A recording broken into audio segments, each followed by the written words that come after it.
Hey, quick story for you here. We've seen it happen more than once here in the Twin Cities. A deal is moving along just fine, and then right before closing, a furnace issue, an electrical concern, or even a roofing question pops up. And suddenly things get stressful. That's exactly why we created our worry-free closing program at Twin City Heating, Air, and Electric.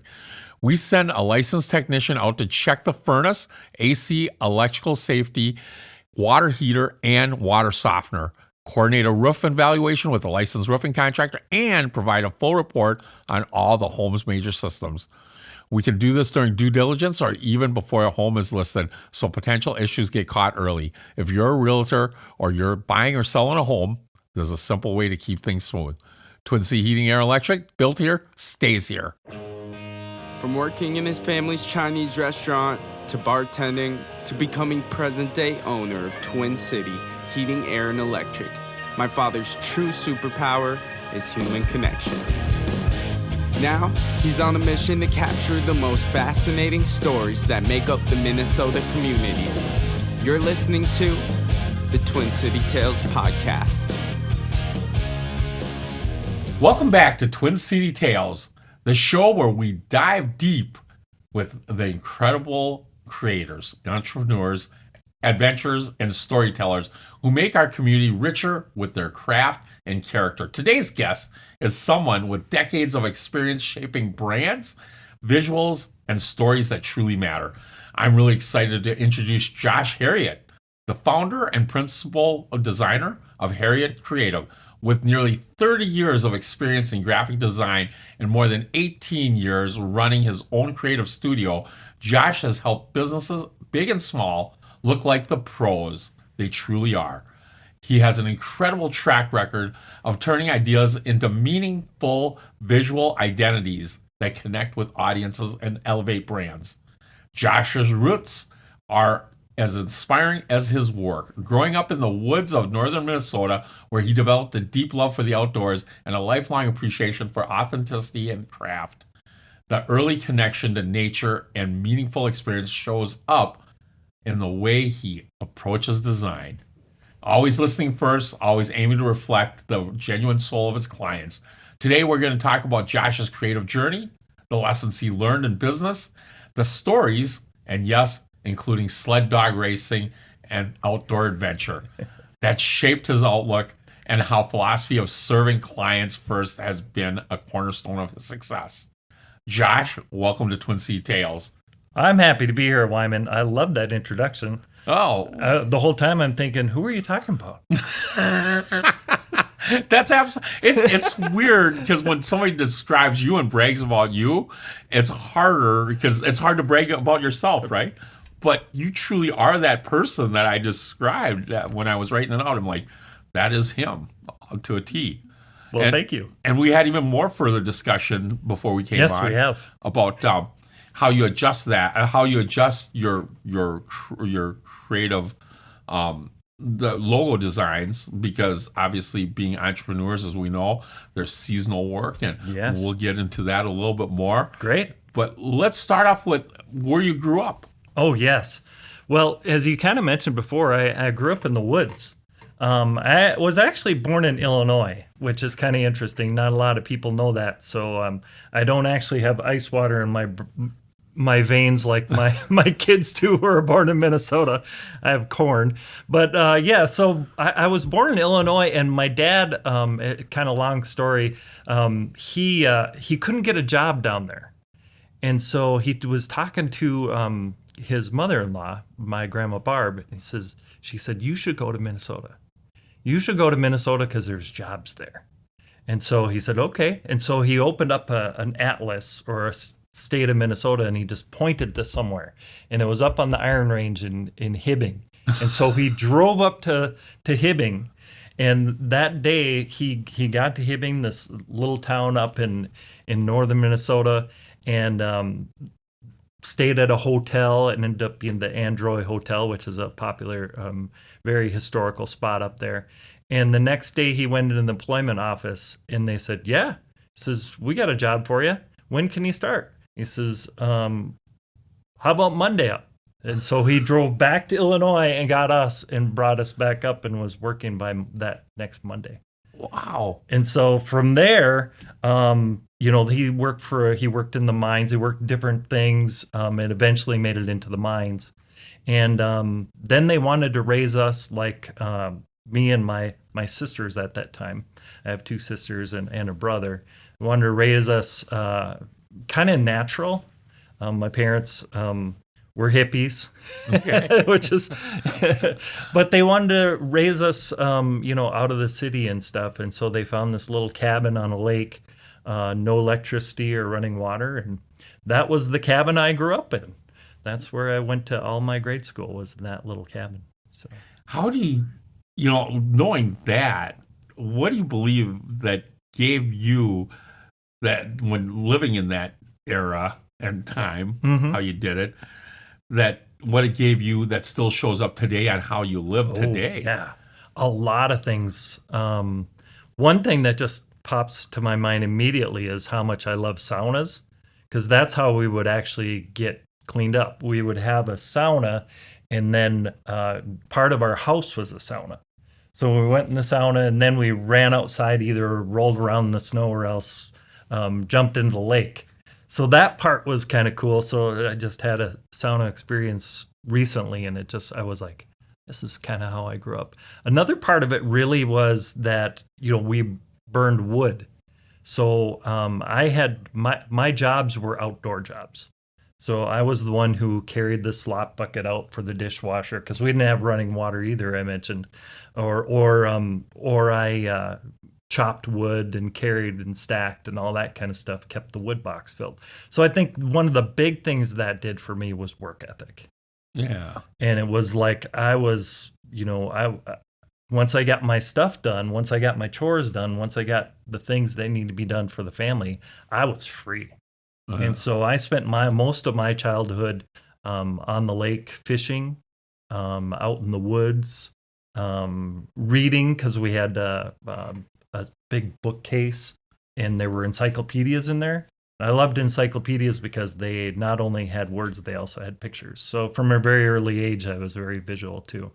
So Nice. yeah, that work ethic has certainly been something. And then an appreciation of nature, even in a small sense of just going in the woods, not like deep into the woods, just right outside my house. And, there was a tree that I loved going up, and there are a lot of cool things that were part of it. So I think if you're a city boy by nature like me, going 10 feet into the woods is like, ooh, this is really nature's for me. there's the poison ivy.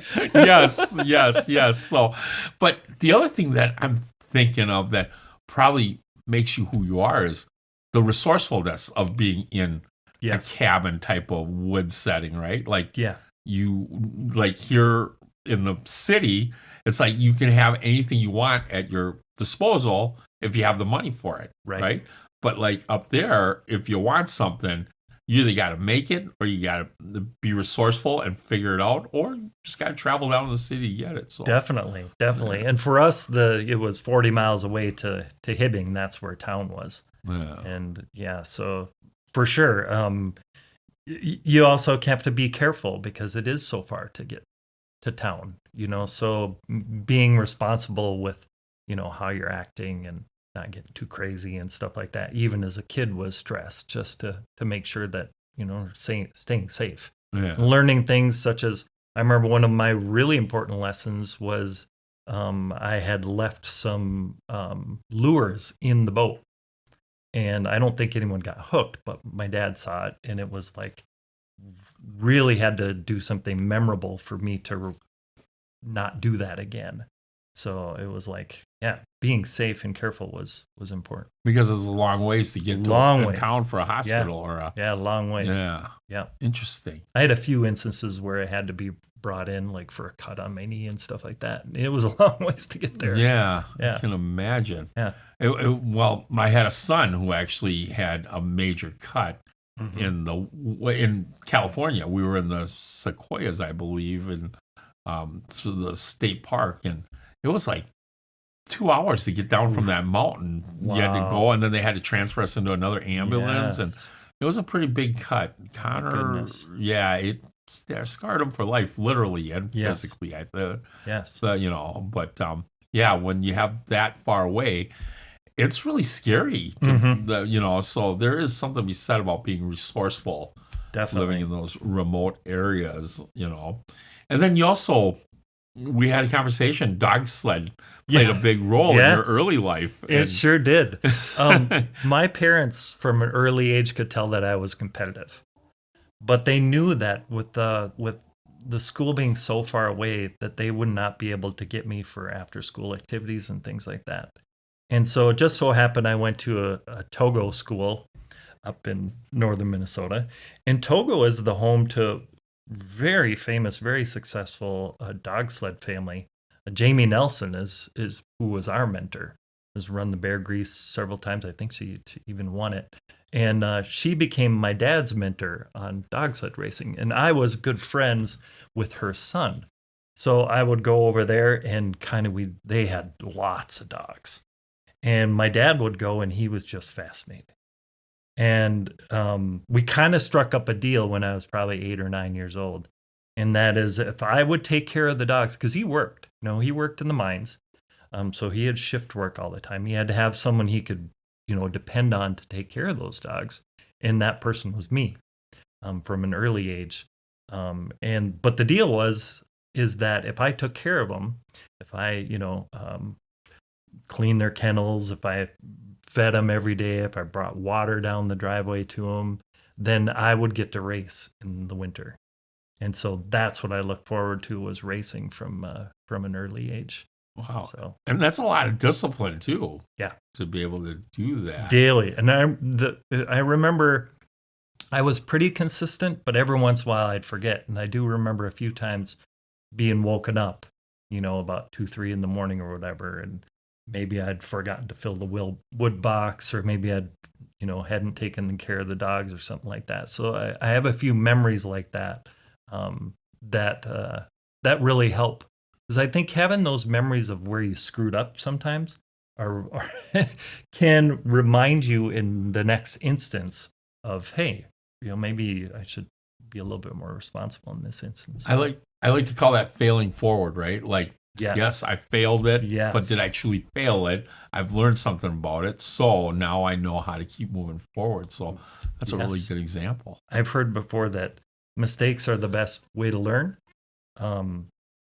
The most efficient are someone else's. Yeah, that's true. But the ones that seem to stick the most are our own. Yeah, exactly. I love the line "better you than me," but on the other hand, did I learn much from it? Exactly. So yeah, it was fun. And I even, during those years, I won a couple races. So I had a couple trophies that I could look at and see as, I was little. We would train my dad and I would be out there on the sled together. And then, so that he was, he's a pretty big guy. He's 6 something and in the 200s probably. And so him and I on the sled would just weigh him down, and they'd just be working so hard. And then we get to race day, and then it's just little me on there, and they would just. You almost had to. It was really, so fun, and you'd have to control it though. Oh yeah, you got to hang on for dear life. Yeah, you fall off, they're gone. Yeah, they don't stop. Did you ever think about running in the Iditarod? That's the one when I was a kid, yes, that was my dream. There's a guy, George Atla, his name is, who was kind of my role model in a way as far as that goes. And I dreamed of running the Iditarod up in Alaska for sure. Yeah. And it was just something that, it was the ultimate sort of thing. In case people don't know, the Iditarod is like the Super Bowl of dog sled racing. Yes. And it's, if I understand it right, it's a long run.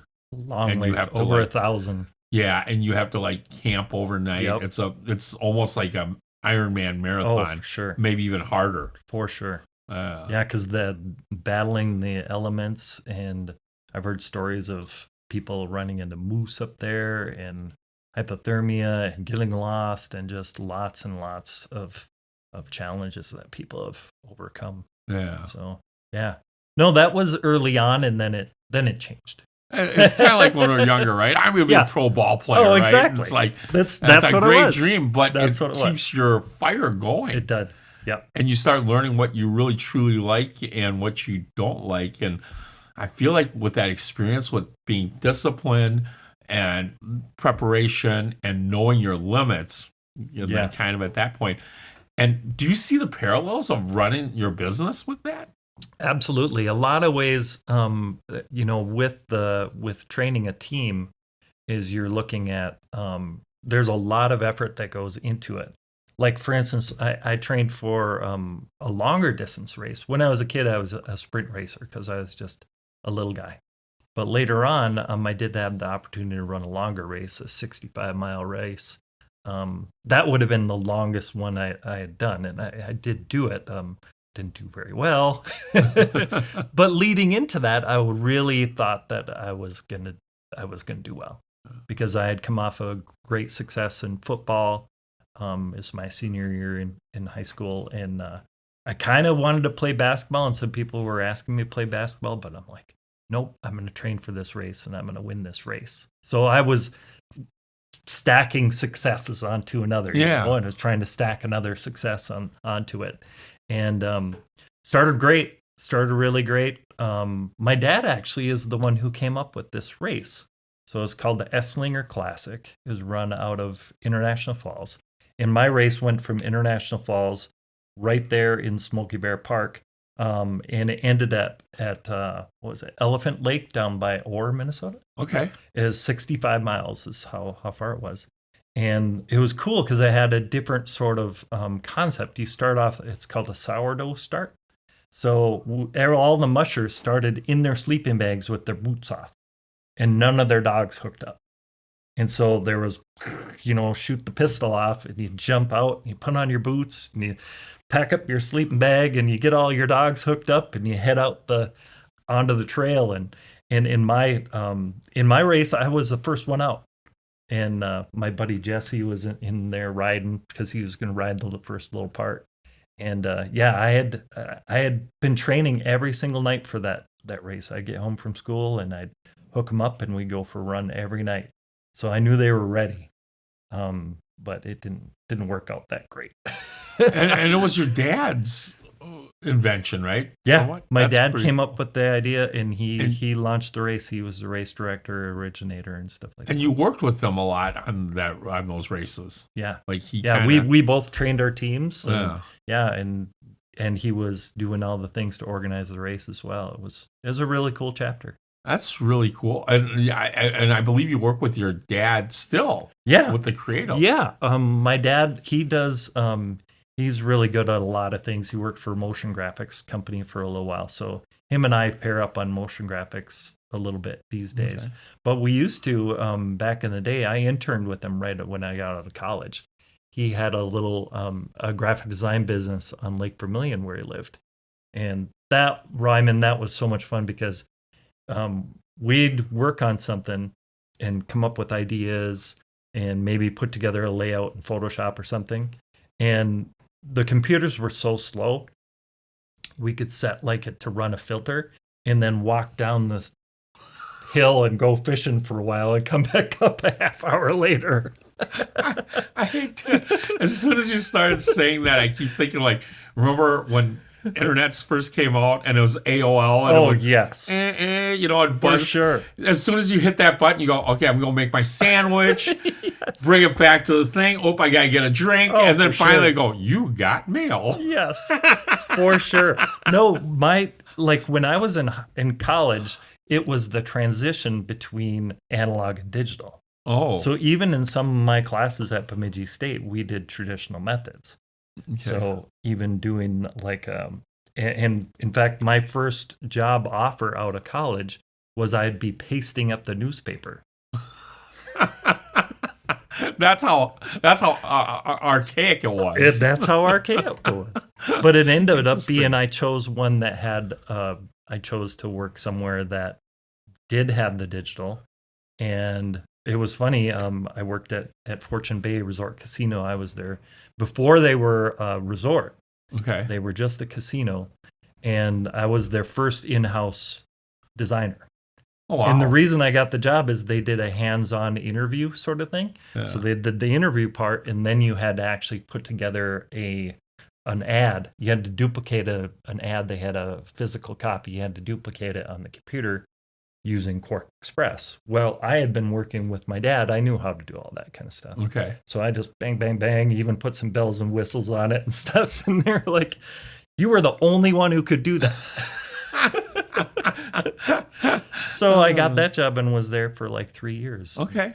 promoting. Great springboard. Oh man, it was an awesome experience. Yeah. Really enjoyed it. That's super cool. Yeah. I mean, I sense that part of your growing experience in that North Woods is probably part of your growth in your whole business, right? Like, Definitely. if you didn't have that and you didn't know how to be resourceful, and springboarding you into Fortune Bay Casino and being able to be resourceful there and understanding what it takes to pivot Yes. and make sure, I mean, For sure. that's why you're here where you're at today. For sure. And I think that's the thing. I'm sure you've had the same thing in your business where you've gone along for a while and clients maybe either start asking for something that you don't offer, but you're like, well, what would it take for us to be able to offer that?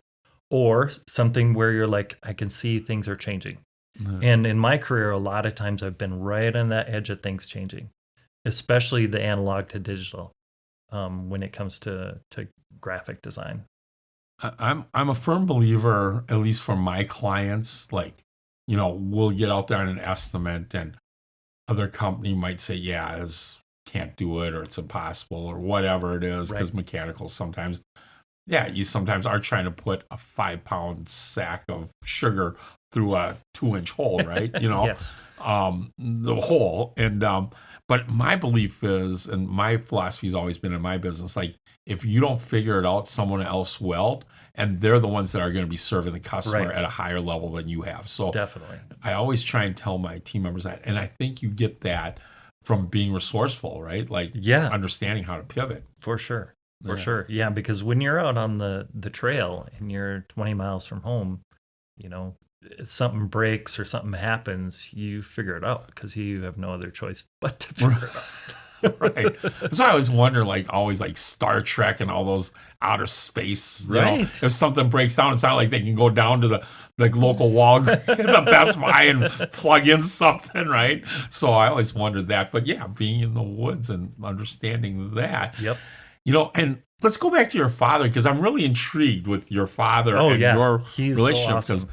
Yeah, and that's fantastic, because I have to admit, the other day I've been working on myself, trying to be thankful every day. Yes. And I might get teary-eyed here, but I'm gonna say it anyways, because being the tough guy that I am, Mhm. I have to admit one of the thankful things I said to myself while I was brushing my teeth was, I have the opportunity to work with Dan, my son, who's behind the camera, What a blessing. and be his dad and be a CEO as his CEO.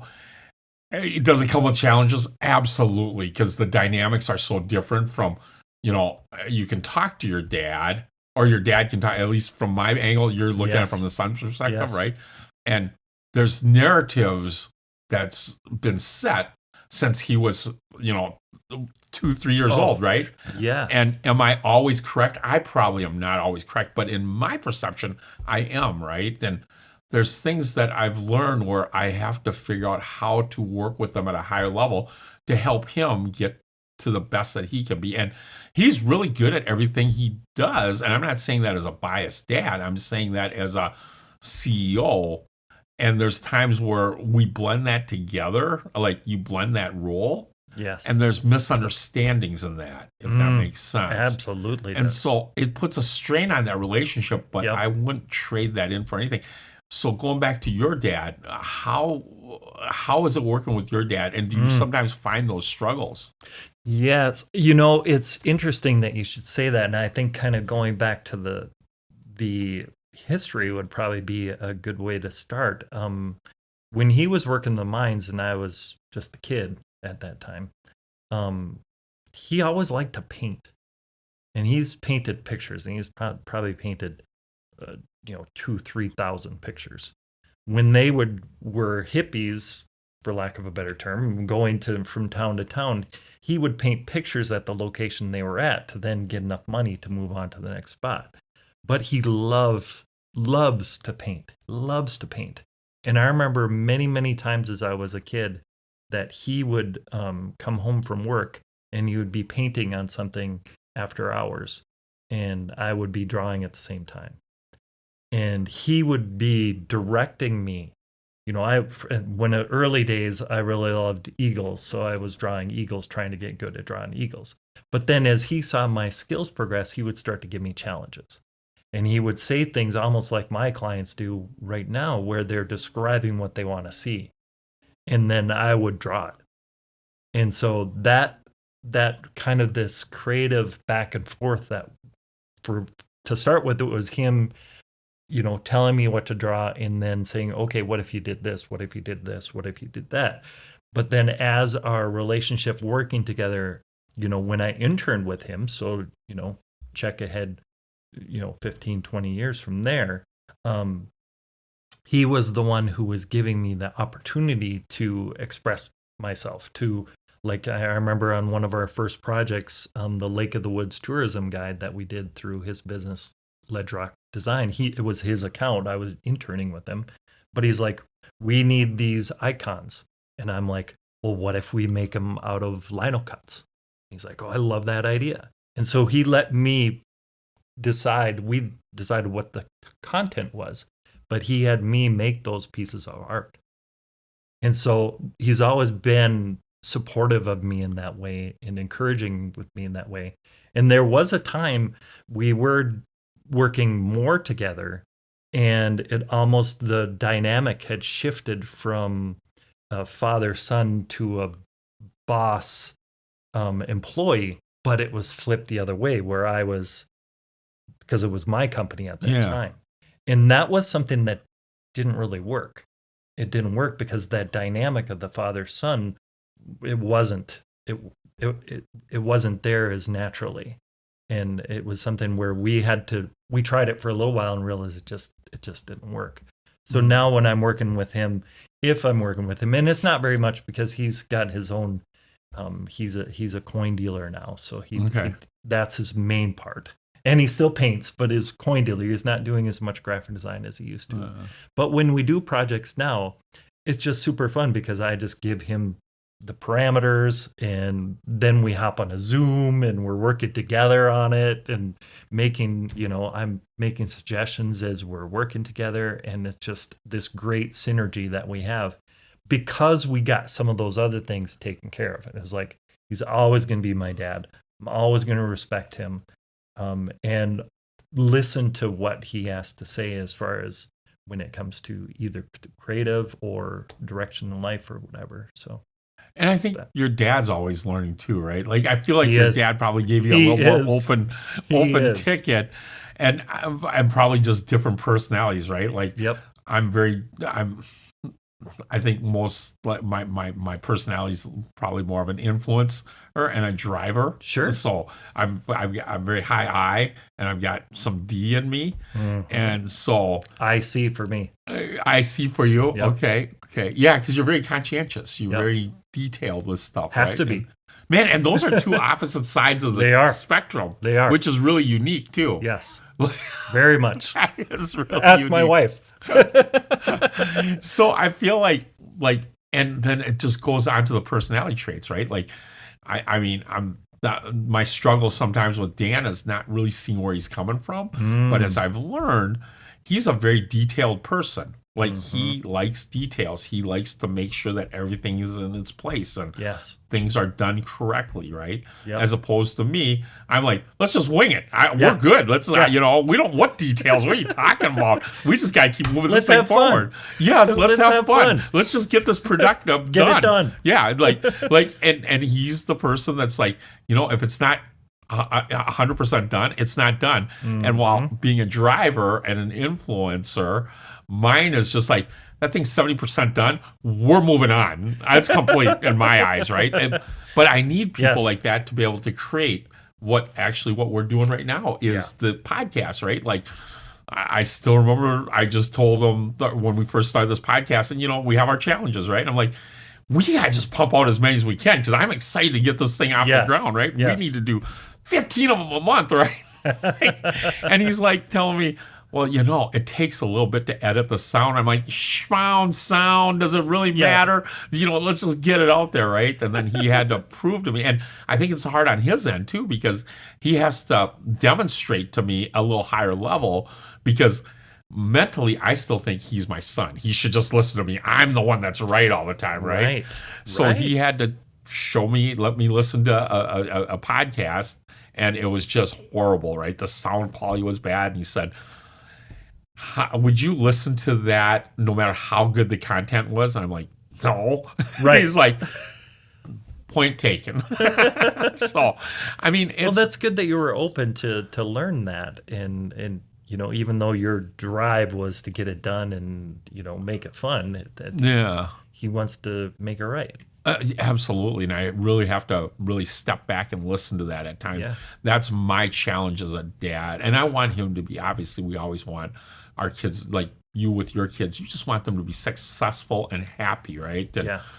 And sometimes I think you push your agenda on them, especially if you're a driver, right? Like you're a high D and an influencer. I don't think that helps, Yeah. I think it helps being a better parent, being in that higher S category, right? The one that's like, I just want everybody to be happy and I'm going to listen. And yeah, so I'm learning that. Although, just so you know, Dan, I am still executive producer, and you're still director. And you know what the executive producer is? That's the one that puts up everything with the money and everything. Right. Yes. So, no, and so you're finding it working with your dad a lot better as you've kind of gone through the process. Yeah, we kind of worked through some things, and now it's just like, it's a joy to work with him if I have a chance. And I love it. Yeah, I feel very But then blessed. I also know that he's got his things that he's very excited about and very good at. So, it's like I've kind of been allowed to take off on my own, and he's taken off on his own. It's great. Just thinking about this, and they always say the apple doesn't fall far from the tree, right? Right. And you telling me this and like understanding what you do, because you do Heriot Creative at a high level. Well, Like thank you. I've seen your logos. I've seen how you express that.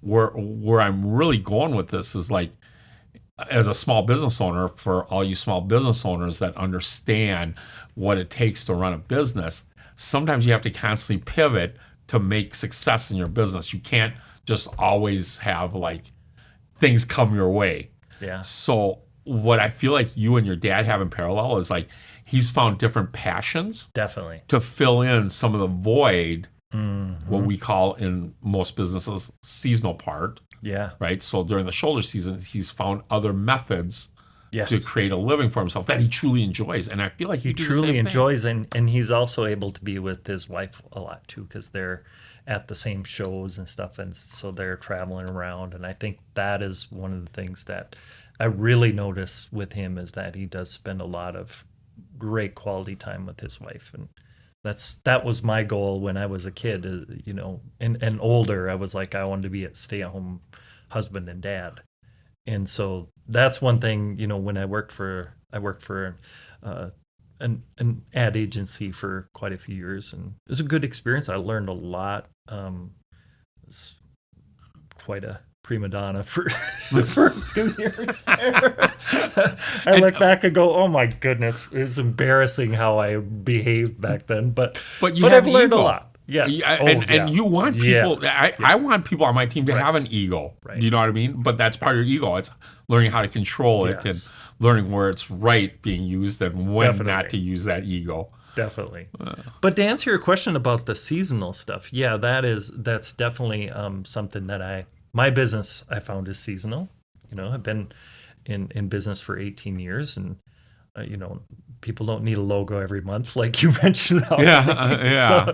So I've always, since I first got started, been very interested in helping areas promote tourism and relocation. So I design a couple magazines during, kind of ends up being around fall into winter. So that's kind of my busy season. And And then I have a library conference client that I do some event work for. They're an awesome group. So we do a lot of stuff with them in the spring. And then when summer comes around, I get to go outside. So I have a friend who has a company called Save the Ash Tree. And I've been out saving, driving around to different communities all over Minnesota, doing tree injections, saving and being on the front lines in the battle against emerald ash borers and oak wilt. So that's what I've doing in the summer. I'm out a lot. I love being outdoors and being under trees, and so I've been doing that. And then during that time, since my business is so flexible, I mean, logos still come in, business still comes in. So sometimes I'm working later and stuff. But I mean, in order to have a stay-at-home business, and not have to drive to the city and work in a corporate environment, I've been willing to do whatever I've got to do. what's really great about it is you've created something to create a life for yourself, not just about 24/7 doing one business. I mean, I find myself, and I'm learning this quickly from you. I don't think I'm going to run out and say, "Oh, I'm going to get another job somewhere," but I kind of have some envy there because you've created something on your own business to create your passions that you don't need to always like. If one is kind of slow, you're still making a living and taking care of your family doing that, which is really fantastic. But let's go back to your logo designs and stuff like that, because that's how I met you. Yes, knowing that you did logos, and one of the things that I really am intrigued by is you said great design isn't about your own isn't your expression. It's about aligning the client's their authentic brand.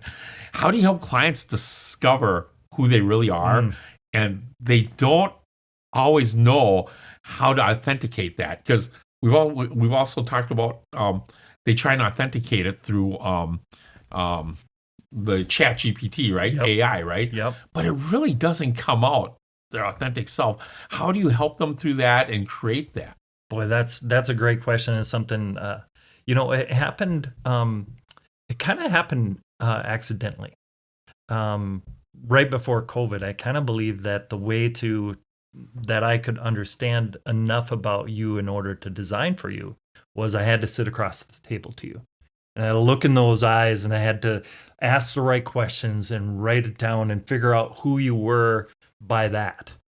And what I learned was I stumbled across some ideas about brand archetypes and about using these ideas there's certain characters that pop up. And when we align the values that are important to our company to these character values, it's easier to communicate about it. And so what I do to help people to do that is I help them build a brand profile. And that brand profile consists of three parts: their brand personality, as well as the colors, and then also their style. And that helps me to understand how to design for them. That first part, as far as the brand personality, it's about infusing humanity into their brand. It's about putting something in there that it's emotions connect, people connect. That's how you create connect. That's how we stand out, is by being who we truly are. That authenticity. Now, with a person, you and me, we talked about personalities already a little bit.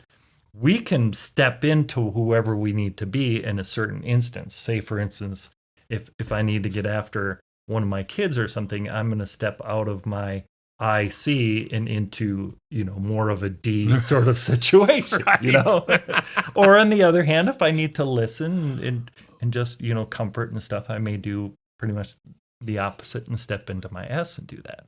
So as humans, we're constantly kind of changing, who we are to adapt to the situation. And it's very difficult to put, we talked about personnel a little bit, but those are just general guidelines. That's not like a firm, this is what you are and there's no getting out of that. the difference is when we're branding, that's exactly what we need to do. We need to define what it is and stay with what it is, because surprises in life are fun. Surprises in branding, confusion in branding doesn't work. It leads to inactivity and loss of connection. So by running people through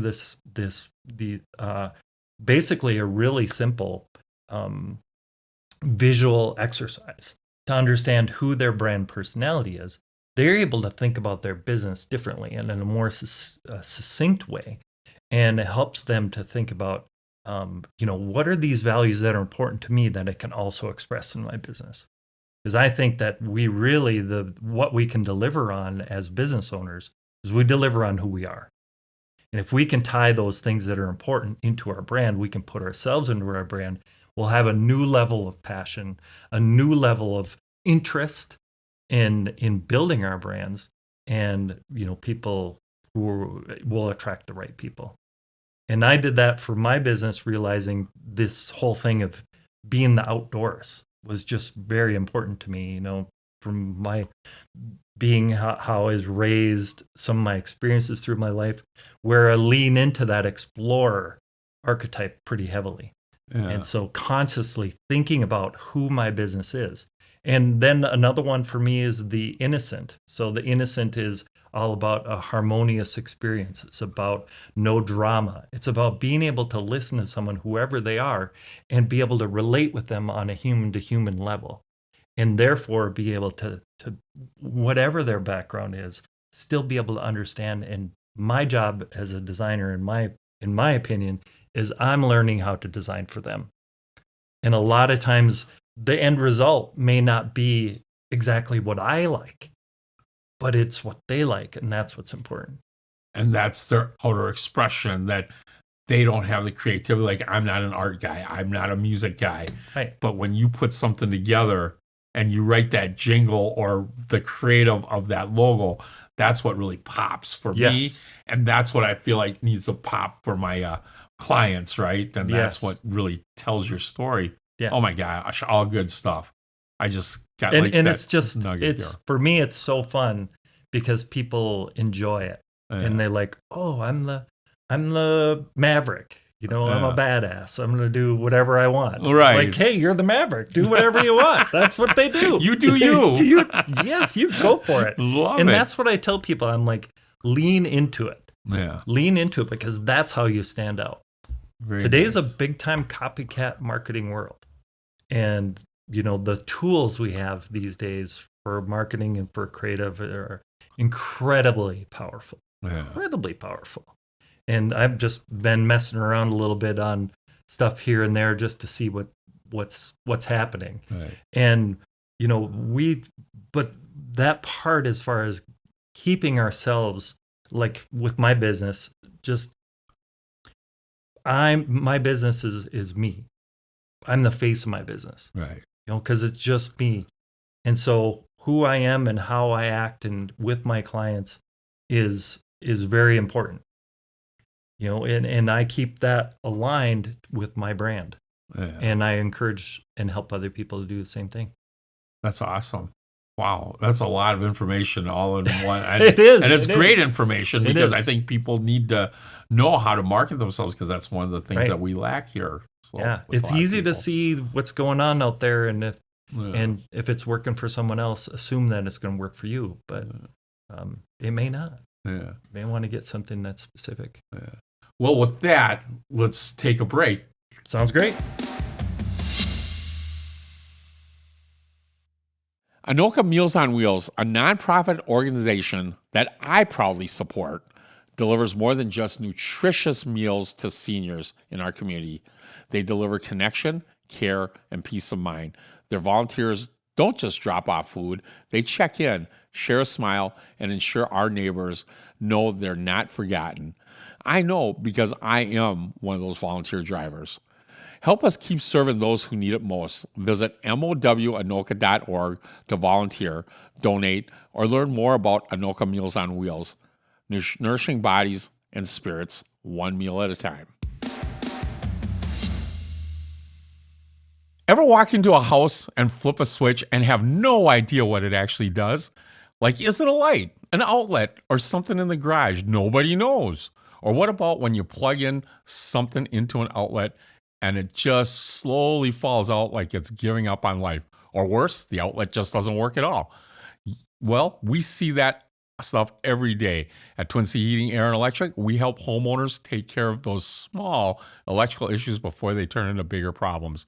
Loose outlets, dead plugs, mystery switches, we'll track it down, fix it right, and make your home actually work the way it's supposed to. So if something feels off electrically, it probably is. Twin City Heating, Air, and Electric, built here, stays here. Feel the difference.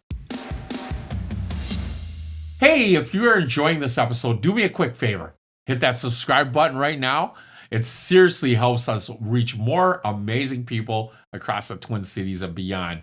And hey, if you're feeling a little extra generous today, drop us a rating or a review. It only takes a minute, but it makes a huge difference in helping other listeners discover Twin City Tales. That's how this community grows. You can find us wherever you listen to podcasts, on Apple, Spotify, all of it, even on the YouTubers. And don't forget to follow us on Facebook at Twin City Tales for behind the scenes moments and episode updates, special announcements, all the fun stuff you don't get to see on the mic. We appreciate you more than you know. And remember, you can't go wrong with Wyman Wong. And now we get to the portion of our photo reveal. So these are some of the ones you sent me. Usually, I'll usually get it from a family member, but I did find one that I'm going to surprise you with that you did not send me. All right, so sounds good. I'm going to start with the first one, and this one is you are the youngest one, and it just feels like flower power with it's like your mom and dad. Yes, this is one of my favorite photos. My mom and my dad. Like I said, my dad's an artist. My mom's a musician, so And an old that's creative. And they're old hippies. Yep, he's an old hippie. She's an old hippie now too. So were they the Haight-Ashbury Woodstock people, or were they a little bit young for that? I'm not really sure on that. I do know that they did believe in freedom and being on the road. And by the time I was 2, I'd gone back and forth from California to Illinois twice. Okay. So we were on the road a lot in my dad's old panel truck. Okay. Chevy panel truck. Yeah. Just a wonderful photo there. I just love it. That's fantastic. Yep. I'm the oldest of 4, and that was when it was just 3 of us. And this is another one of you and yes, at some event it looks like you're very it was kind of dressed my up sister's at my sister's wedding, and that's my brother Ian. Who, so he's on the far left. He's the youngest, and my sister Lyra is the blonde there, and then my sister Ari. We're very tight. We've been tight since the early days because a lot of times mom and dad would need to leave the cabin and it'd just be the 3 or the 4 of us there and just kind of fend for ourselves while they were gone for a few hours or whatever they needed to do going to town. And so we really developed a nice, strong relationship, even to this day. Very, very, very close with my sisters and my brother. I'm just running through my head. I'm picturing like Little House in the Woods cabin. It's like Little House on the Prairie, little Laura Ingalls and her sister and Little brother. House on the Lake. Little House on the Lake with an outhouse. Yeah. And definitely. This one is like you and your whole family and your Yes. brother and sisters too. Yes, my brother was very little at that time. That had to be probably around 1981 or so, and yeah, that's all of us at the whole family at the cabin back in those days. I even had a dog at that time before we had sled dogs. Okay. I had my own dog, and he's as you can see, he's a Springer Spaniel, and his name was Woody. I named him Woody. His full name was Sherwood because I liked reading the Robin Hood books at that time. So. Not Sherwood Schwartz, Like the Sherwood Brady Forrest. Bunch producer. No, not that. I don't think I even knew about Brady Bunch at that time. You I probably didn't have you a had TV. a little cabin in the woods. What Yeah. would you do with a TV back in those days? I was reading. Yeah, and drawing. no doubt. No, that's a great picture, and I love the Daniel Boone vest. Too. Oh yes. High fashion there. Yes. And this next one, I really was intrigued by this because it was a painting or a creative that you did of a Yes. cabin of Yeah. some sort. Was that what your That's cabin the was cabin. that you lived That's in? the cabin. I did that illustration. That's actually a digital illustration done in Photoshop, but with a linoleum block style. And I did that for a friend of the family. If you see that ladder there, the adults used to go up on that ladder, and then they would go over where you see the umbrella. That was a picnic table sitting on top of her house. Oh, So really? the adults would all sit on top of the house to get away from the kids. But Very yeah, ingenious. that's the cabin I grew up in. It just seems It's so. my you were gonna say? Go ahead. It just seems so serene. Oh yes. You know, it just feels like God's country up there. Oh, wonderful. Yes, it was. Definitely some idyllic things there for sure. And Yeah. wonderful way to grow up in the woods. And I love that picture. It's really cool. thank you. And then, of course, this is you and your lovely family. Yes, that's my love, Tanya, and my daughter Layla and son Caleb. That's when we were in Puerto Rico a few years ago, and wow. we stayed at a tree house in the woods. It was all built around a 60, 70 foot royal palm, and you go up this spiral staircase up in there, and it's all open air. It was amazing. What a fun experience It was really that cool. was. It was really cool. Man. Yeah, that whole thing of experience and exploration and discover. I mean, like I said, that my brand being the Explorer brand comes by very, very naturally. Yeah. It's something that just can't not come out of me. I appreciate creation, and just So that's my crew right now. That is so awesome. The Heriot 4. The Heriot 4. And I thought this was really cool because we talked a lot about your dog Yes, sledding. that was very early on in my 3-day sprint days. Is this you or is that's that your me. dad? That's you. That's Wow. me. Fully bearded and everything? It looks fully, like fully you- bearded. That's awesome. I remember on that race. Funny that you should ask that. See the dog in the lead with the stripe on her head. Her name was Athena, and she was stubborn as all get out. And that other one next to her is Cloud, and Cloud was a feisty little sneaky girl.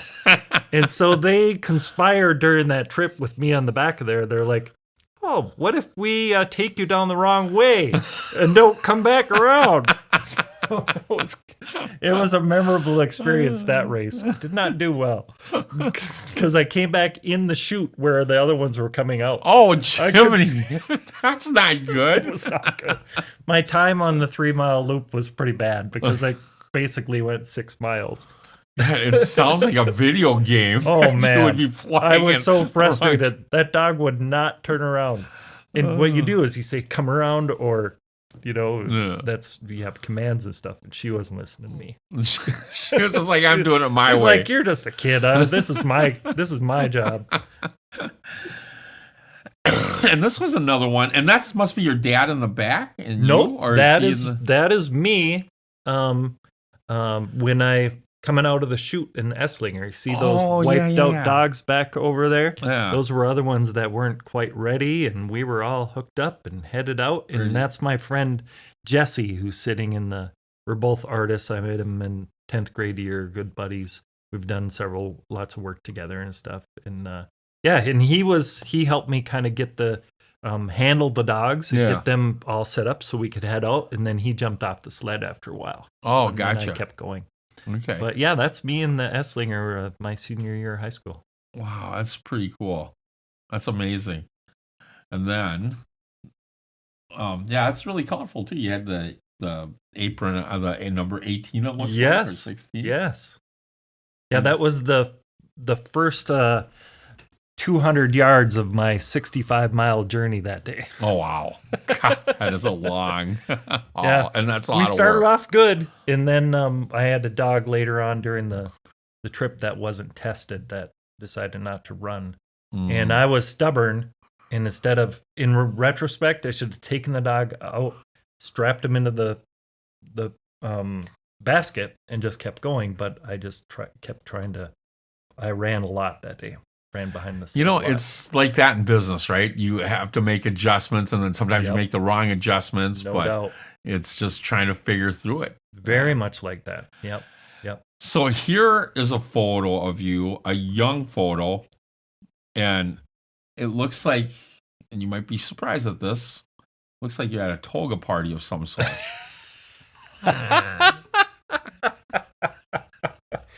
Yep. I was at a toga party, all right. Do you remember this picture? Oh, man. I don't totally remember it, but I bet it was somewhere in Bemidji, most likely.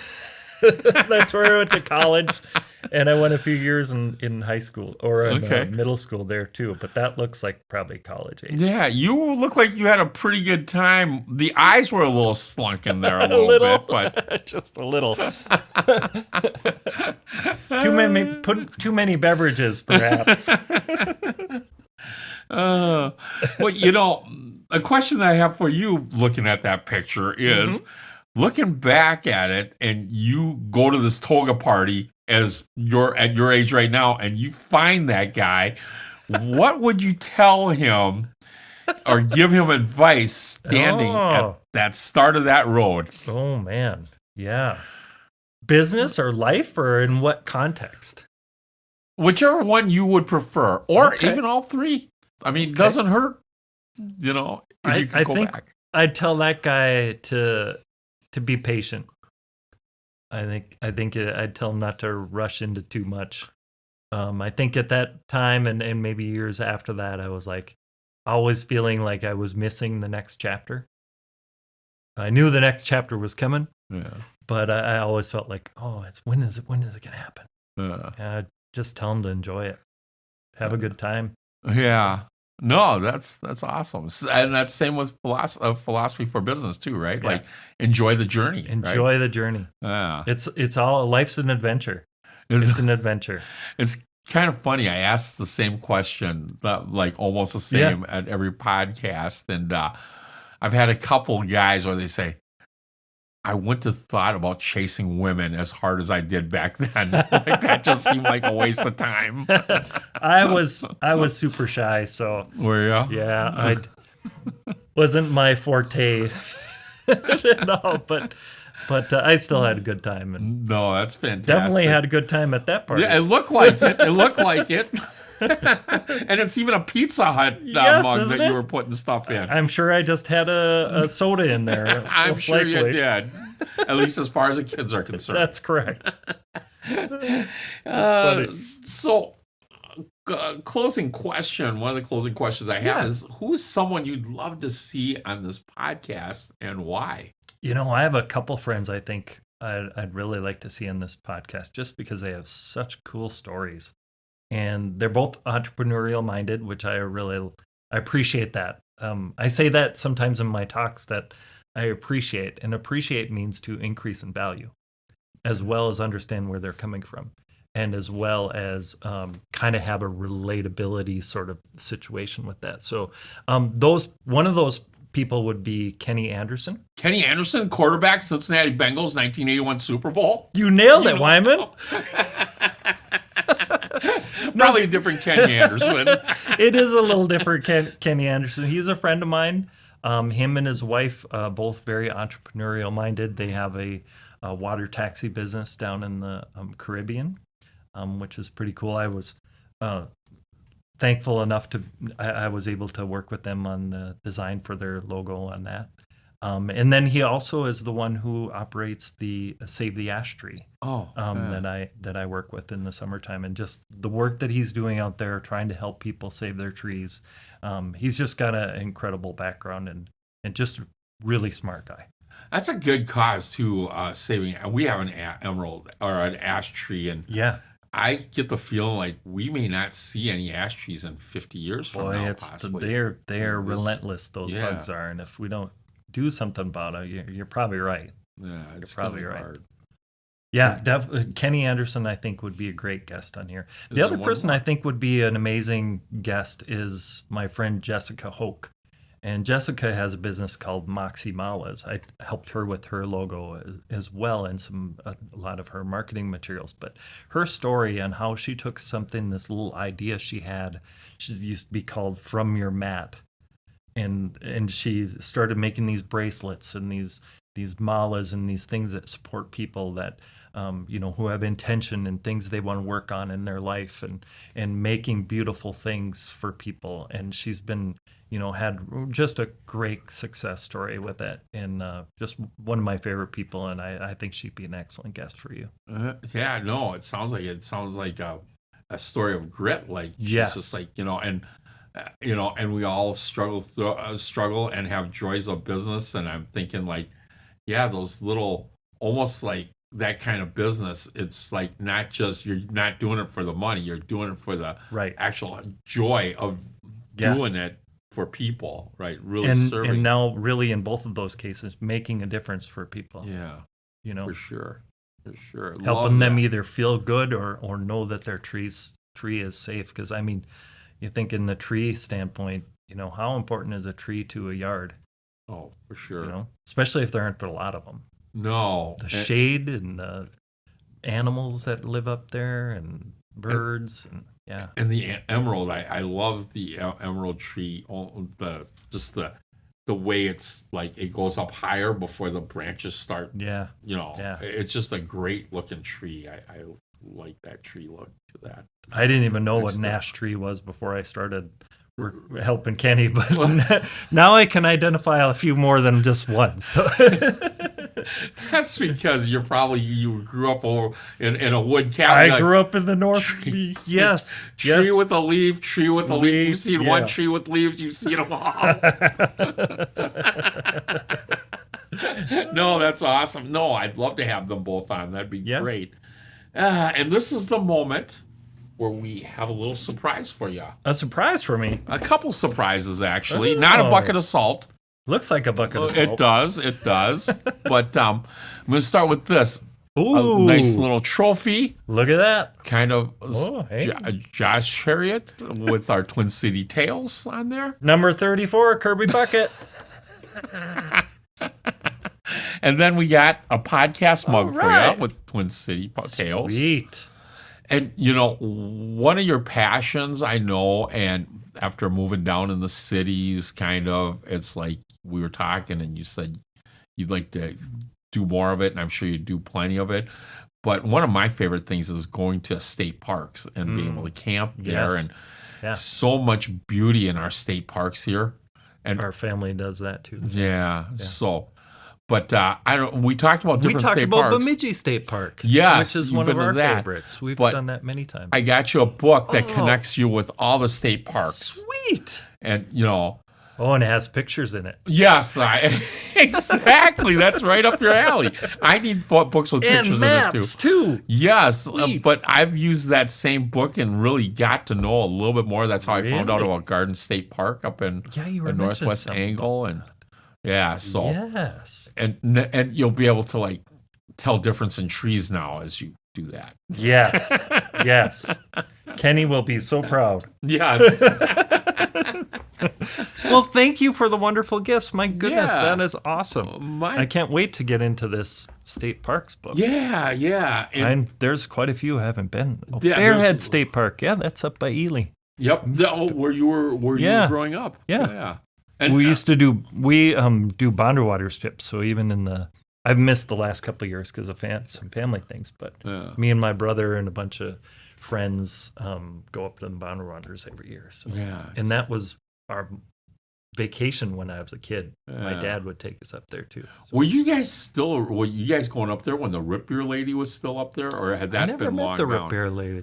Okay, so apparently, like, the root beer lady was one of the last people that were Right. able to keep a house there Yes, because she was there. It's an amazing story. it is. Dorothy Moulter. Yes, Yeah. and I actually got to know about it a few years back going to the Minnesota Historical History Theater. Sure. And it was a one-night play, and the lady that played her was fantastic. But you hear about the trials of a woman back in the 30s moving that area, or 30s or 40s, and like people just didn't respect her, and Right.